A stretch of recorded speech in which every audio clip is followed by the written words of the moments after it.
Welcome to the last breakfast. Please enjoy the video.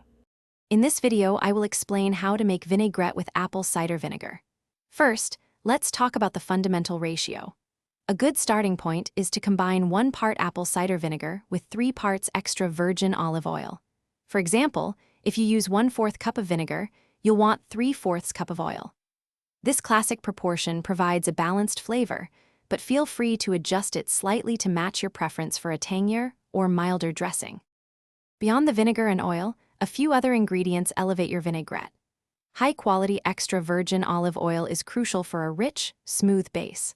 A small amount, about 1 teaspoon, of Dijon mustard acts as an emulsifier, helping the oil and vinegar stay combined.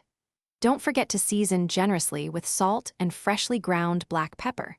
For a touch of sweetness, a 1/2 teaspoon of honey or maple syrup can beautifully balance the acidity. Achieving a stable emulsion is key for a creamy vinaigrette. The best method is to slowly drizzle the olive oil into your vinegar mixture while continuously whisking with a fork or a small whisk. Alternatively, combine all ingredients in a jar with a tight-fitting lid and shake vigorously for about 30 seconds.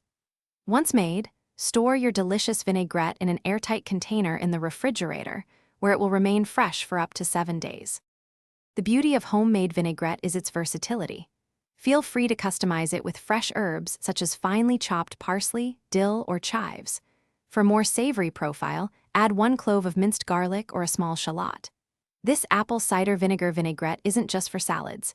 It's wonderful on roasted vegetables, grain bowls, or even as a light marinade for chicken or fish. Get creative and enjoy your fresh, homemade dressing. Thanks for watching. If this was helpful, leave a like and consider subscribing. See you next time.